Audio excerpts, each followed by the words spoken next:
everyone. I hope you all are doing well. Let's start the next topic of UGC NET. It's Unit 2. We are doing paper 2. Unit 2 का बच्चे जो next topic आपका होगा in accounting, that is acquisition of companies. In last session we completed liquidation of companies. कि companies को कैसे हम पूरा क्लोज में लेकर आते हैं, एंड पोजीशन पर लेकर आते हैं. भाई अब हमें कंपनी को कंप्लीटली शट डाउन करना है through the process, and that's a step wise process जो हमने लास्ट सेशन में अच्छे से डिस्कस किया है.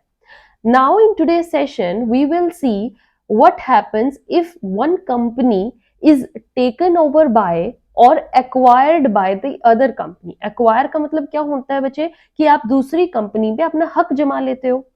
एक्वायर का मतलब ये ना, दूसरी चीज पर अपना हक जमा लेना या दूसरी चीज को अपना लेना. भाई वो पर्टिकुलर थिंग अब मेरी है.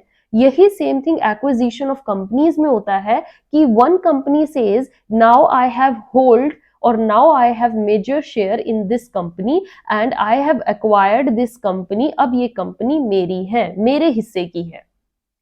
ठीक है बच्चे.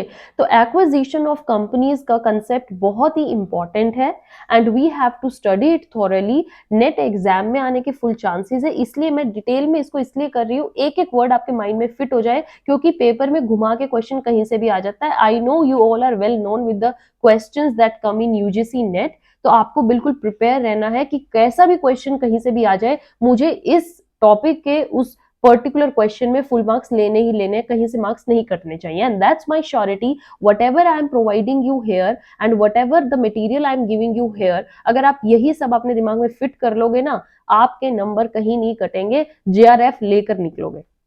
ठीक है ना. So let's start. What is acquisition? First of all let's understand कि एक्विजिशन की डेफिनेशन क्या होती है. तो एक्विजिशन है बच्चे, it is the situation whereby one company, एक कंपनी क्या करती है, dash most of all purchases, है ना. आप दूसरी कंपनी के परचेज करते हो most or all of another companies share. एक कंपनी, सपोज कीजिए A company is there and B is company is there. तो बी ने अपने शेयर्स इशू करे, ए ने उसके मेजर शेयर या सारे के सारे शेयर, ठीक है ना, उनको खरीद लिया. तो मतलब ए एक तरीके से मेजॉरिटी ऑफ शेयर होल्डर बन गई and that's in order to take the control. और आपको पता है कि शेयर होल्डर्स के पास कंट्रोल होता है कंपनी का. They have this power of controlling the companies.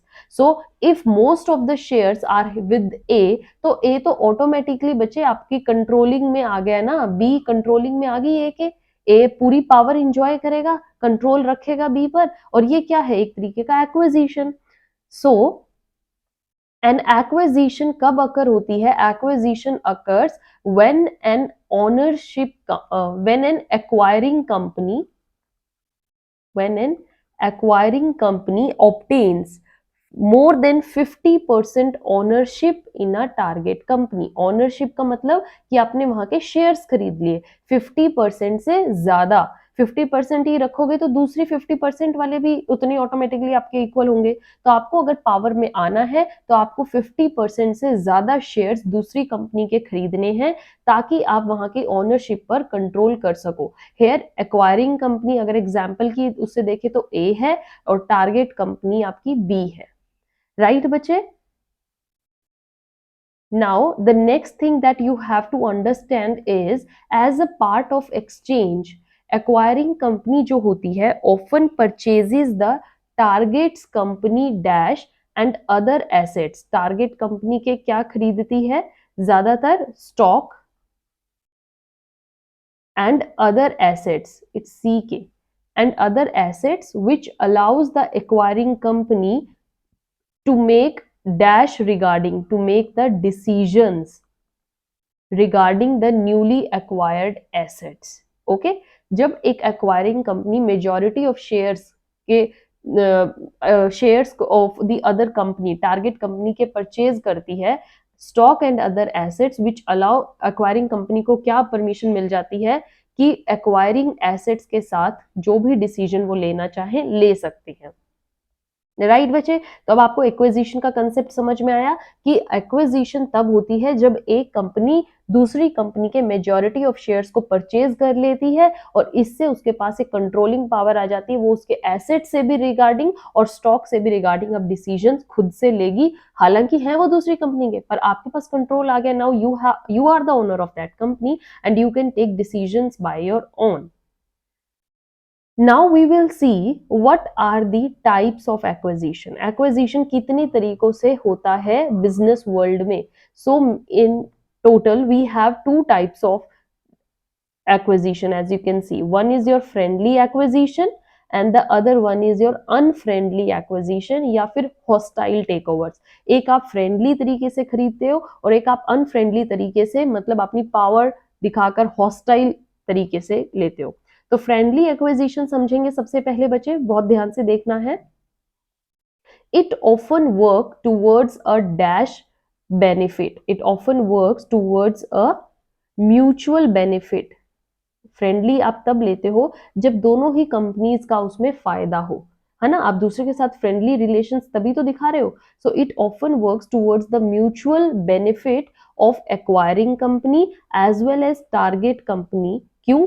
As both the parties जो होती हैं they agree to the terms and condition. जो भी टर्म्स एंड कंडीशन है उसमें दोनों का ही बेनिफिट है और दोनों ही अग्री कर रही हैं, इसलिए इसका नाम क्या दिया गया बच्चे? Friendly acquisition, right. The other one is unfriendly acquisition या फिर हम इसको हॉस्टाइल टेकओवर्स भी कहते हैं। अनफ्रेंडली एक्विजिशन में क्या होता है, यहाँ पर इट अकर्स जब एक target company, means target company कौन है? जिसके एक्वायर होने वाले हैं। एग्जाम्पल के according it's the B company. तो बी कंपनी के साथ क्या होने वाला है बच्चे? It occurs when the target company does not consent, अपनी कंसेंट नहीं देती, मींस वो एग्री नहीं करती है, doesn't consent to the acquisition। और इस केस में फिर क्या होता है, जब वो कंसेंट नहीं देती तो एक्वायरिंग कंपनी को क्या करना पड़ता है? Must gather a majority stake, means वहां के मेजॉरिटी मेंबर से डिसीजन ले लेगी टू फोर्स द एक्विजिशन कि हमें आपकी कंपनी खरीद कर ही रहेंगे। मेजॉरिटी डिसीजन अगर आपके पास आ गया, मेजॉरिटी स्टेक आपके पास आ गया, मींस मेजॉरिटी इज कि आपने शेयर्स 50% से ज्यादा खरीद लिए, तो ऑटोमेटिकली वो कंपनी कंसेंट दे ना दे, आप एक तरीके से कंट्रोलिंग पावर में आ चुके हो, right बच्चे। so this is the whole concept of acquisition. In this we understood the meaning of acquisition, what are the types of acquisition, and I hope you really enjoyed it बच्चे। maintain the consistency in your learning, in your practice. The formula that you have to follow is read, revise and repeat, and you will get success surely. Thank you.